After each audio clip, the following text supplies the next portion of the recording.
ជំរាបសួរបងប្អូនទាំងអស់គ្នាដែលជាប្រិយមិត្តអ្នកស្ដាប់របស់ខ្ញុំបាទ Admin ដេចគុណ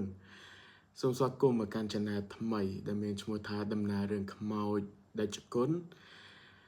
Channel នេះធ្វើឡើងបង្កើតឡើងដោយគ្មានគម្រោងហើយក៏មិនដែលគិតថានឹងធ្វើឡើងទេតែដោយសារតែ Channel ដំណើររឿងខ្មោច Channel ដំណើររឿងខ្មោច2របស់យើងដែលបងប្អូនប្រិយមិត្តអ្នកស្ដាប់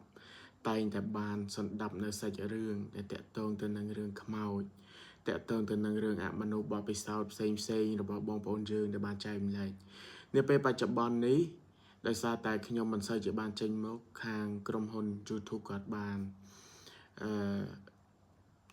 ធ្វើការចាប់កំហុសហើយក៏ពិនិត្យឃើញថាខ្ញុំប្រហែលជា account AI ឬក៏អីចឹងណាអញ្ចឹងក៏បិទ monetize មិនឲ្យខ្ញុំទទួលបានប្រាក់ចំណូលខ្ញុំក៏សម្រេចចិត្តថានឹងជួសជុលវាឡើងវិញក៏ប៉ុន្តែយើងក៏មិនដឹងថាសង្ឃឹមប្រមាណភាគរយទេក្នុងការព្យាយាមជួសជុលទាំង channel ដោយបងប្អូនឃើញថា channel ដំណើរដែលជា channel ធំដែលបងប្អូនស្គាល់សឹងតែគ្រប់គ្នាក៏គាត់មានបញ្ហារឿងនឹងដែរ channel admin ហាន2ក៏ជួបបញ្ហាដូចខ្ញុំ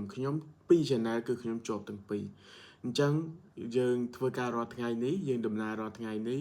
ពឹងផ្អែកទៅលើប្រាក់ចំណូលក្នុងការដែលបានប្រាក់ចំណូលមកគ្រប់គ្រងគ្រួសារនិងទិញបាយទិញម្ហូបហូបបើដំណើរអត់មានប្រាក់ចំណូលគឺអត់អាចទៅរួចទេហើយបើចាំពឹងទៅលើបងប្អូនទាំងអស់គ្នាឧបត្ថម្ភ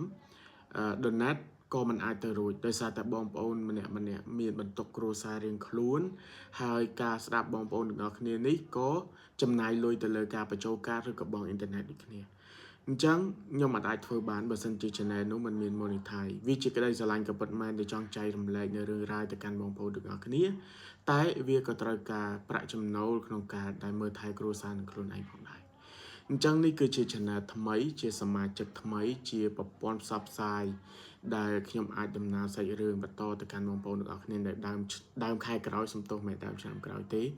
ដែលខ្ញុំនឹងចាប់ផ្ដើមហើយរយៈពេល3ទៅ4ថ្ងៃទៀតខ្ញុំនឹងមូពីខេត្តនេះទៅនៅភ្នំពេញវិញទៅនៅបន្ទប់ដែលបងប្អូនតែងតែឃើញដោយសារតែកត្តាដែលខ្ញុំត្រូវទៅភ្នំពេញ admin Seren គាត់នៅភ្នំពេញ admin ហានក៏គាត់នៅភ្នំពេញប្រហែលជា admin ហានត្រូវទៅភ្នំពេញវិញហើយខ្ញុំមានពេលវេលាច្រើនក្នុងការដំណើរសាច់រឿងហើយខ្ញុំគិតថានៅទីនោះ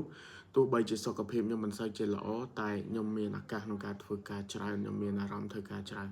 នៅនេះខ្ញុំមានសុខភាពល្អរឹងមាំជាងមុនមែនទែនតែខ្ញុំអត់សូវមានអារម្មណ៍ធ្វើការដោយសារតែមជ្ឈដ្ឋានការរស់នៅជុំវិញខ្លួនគឺយើងសប្បាយពេកតែពេលអញ្ចឹងធ្វើឲ្យយើងអត់សូវមានអារម្មណ៍ផ្ដោតទៅលើការងារទេអញ្ចឹងជាចុងក្រោយមានតែពាក្យថាអរគុណដល់ម៉ែឪបងប្អូនទាំងក្នុងនិងក្រៅប្រទេសពុកម៉ែបងប្អូនប្រិយមិត្តអ្នកស្ដាប់ទាំងអស់ទាំងមក Subscribe ហើយក្តីមិនទាន់ Subscribe ក្តីសូមស្វាគមន៍ហើយក៏សូមអរគុណដល់បងប្អូនបានមកចូលរួមនៅក្នុង Channel ថ្មីដើម្បីខ្ញុំមានឱកាសក្នុងការដំណើរសាច់រឿងជូនបងប្អូនខ្ញុំសង្ឃឹមហើយខ្ញុំនឹងបដិញ្ញាចិត្តថានឹងដំណើរសាច់រឿងទៅកាន់បងប្អូនបន្តទៀតហើយគ្មានវីដេអូណាមួយដែលមិនដំណើរអត់ចេញមុខទេខ្ញុំនឹងចេញមុខរហូតបើសិនជាមានបញ្ហាទៀតអានឹងយើងគិតថាវាជាកម្មរបស់យើងទៅចោះអញ្ចឹងអរគុណម្ដងទៀតអរគុណទៅដល់បងប្អូនទាំងអស់គ្នាយើងនឹងជួបគ្នាវីដេអូក្រោយជាមួយនឹងសាច់រឿងតែម្ដង